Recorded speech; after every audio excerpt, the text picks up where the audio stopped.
अस्सलाम वालेकुम नाज़रीन, मेरा नाम अली हैदर है। आपका शुक्रगुजार हूं कि आपने मेरी वीडियो देखने के लिए वक्त निकाला। नाज़रीन, यूएस प्रेसिडेंशियल इलेक्शंस इस वक्त अपने ज़ोरों पर हैं। रोज़ाना नई खबरें आती हैं और हमारी कोशिश होती है कि हमारे इस इलेक्शन सेल से, यूएस प्रेसिडेंशियल इलेक्शन सेल से आपको ताज़ा अपडेट्स मिलती रहे। इंशाल्लाह ये सिलसिला 3 नवंबर के दिन तक, जब तक यूएस प्रेसिडेंशियल इलेक्शंस हो नहीं जाते, तब तक जारी रहेगा। तो दोस्तों, अगर आप चाहते हैं कि आप अपडेटेड रहे यूएस इलेक्शन से, वो पाकिस्तानी हजरात जो कि इस वक्त अमेरिका में मुकीम हैं, अगर वो चाहते हैं कि उनकी ज़बान में बात हो, उनके तरीके से बात हो, तो ये चैनल को ज्वाइन करें, इसको सब्सक्राइब करें और सब्सक्राइब करने के बाद बेल का बटन प्रेस करें ताकि अब तक अपडेट्स पहुंचे। दोस्तों, खबर यह है कि बाइडन जो है, जो बाइडन अमेरिकन प्रेसिडेंशियल कैंडिडेट, वो खवातीन में काफ़ी मकबूल हैं और खवातीन में मकबूलियत जो है उनकी, वो इस वक्त रिकॉर्ड सतह पर है। क्योंकि जो इससे पहले प्री पोल जो सर्वेज होते हैं उनमें जो पॉइंट्स मिलते हैं, अब जो अमेरिका में रहते हैं पाकिस्तानी, उनको तो इस बात का पता होगा, लेकिन जो पाकिस्तान में पाकिस्तानी रहते हैं उनके लिए बताता चलूं कि अमेरिका में इलेक्शन के दिन से पहले भी कई प्री पोल सर्वेज होते हैं।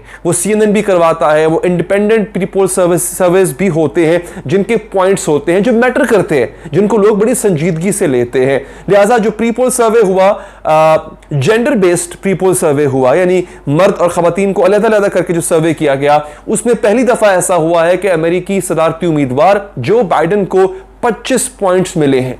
अब तक के हाईएस्ट पॉइंट्स जो हैं वो 24 हैं।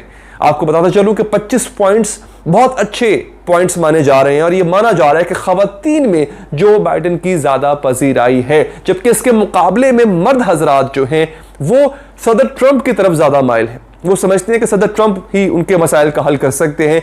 अच्छा, खवातीन में भी जो वाइट हैं, मतलब जो सफेद फार्म खवातीन हैं, वो ट्रंप से थोड़ा मुतनफिर हुई हैं और वो जो बाइडन की तरफ ज्यादा रागिब हुई हैं। इससे पहले हिलरी क्लिंटन के पास जो पॉइंट था, जो स्कोर था हिलरी क्लिंटन का, वो 13 था, जो कि मैं समझता हूं कि बहुत अच्छा स्कोर नहीं है। 20 से ऊपर का स्कोर अच्छा माना जाता है। हिलरी क्लिंटन के बारे में कहा जाता था कि वो चूंकि खुद खातून है, लिहाजा एक्सपेक्ट ये किया जा रहा था कि वो एक ऐसी मजबूत खातून सदारती उम्मीदवार थी कि जिनको खवातीन की ज़्यादा पजीराई हासिल होना चाहिए थी। As a matter of fact ऐसा था नहीं, ऐसा हुआ नहीं। उसकी बहुत सी वजूहात हैं, उस पर किसी और दिन हम बात करेंगे। सदारती उम्मीदवार जो बाइडन का जो मामला है वो बिल्कुल अलहदा है। इनको खवातीन की एक बड़ी तादाद ने सपोर्ट किया है, जो कि आगे चल के काफ़ी हद तक डिसाइसिव हो सकता है। तो रही बात नाज़रीन इस वक्त प्रेसिडेंशियल डिबेट्स की, जो प्रेसिडेंशियल डिबेट 15 अक्टूबर को होना थी उसको कैंसिल किया गया है। सदर ट्रंप के कहने पर कैंसिल हुआ, क्योंकि सदर ट्रंप ने रिफ्यूज़ कर दिया था कि वो ऑनलाइन, जिस तरह से अब यूं कह लें कि वो जो टीवी डिबेट होना थी, ऑनलाइन डिबेट होना थी, तो वो उसका हिस्सा नहीं बनेंगे। आपको पता है सदर ट्रंप कोरोना का शिकार हुए, क्वारंटीन में रहे कुछ अरसा, बहुत कम अरसा रहे, जितना रिकमेंडेड है उतना तो बिल्कुल भी नहीं रहे।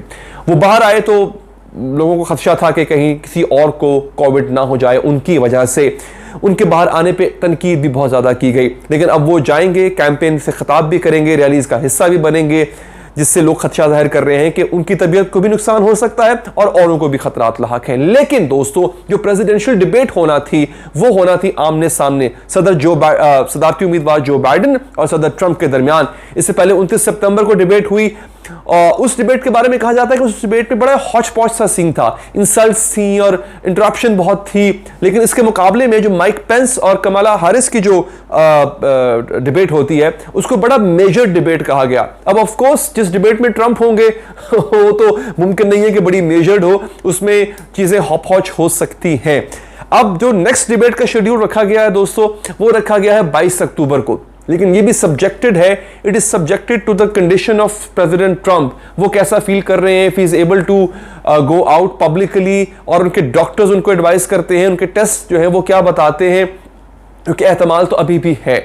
लिहाजा दोस्तों, प्रेसिडेंशियल डिबेट्स जो होती हैं, यानी ये काश, मैं ख्वाहिश करूंगा कभी हमारे पाकिस्तान में भी ये कल्चर आम हो कि दोनों जो उम्मीदवार हों, बड़े उम्मीदवार हों, पार्टी के जो सुदूर हों, वो आमने सामने आके टेलीविजन पर डिबेट करें ताकि हम जान सकें कि कौन सच है कौन झूठ है, किसको वोट करना है नहीं करना।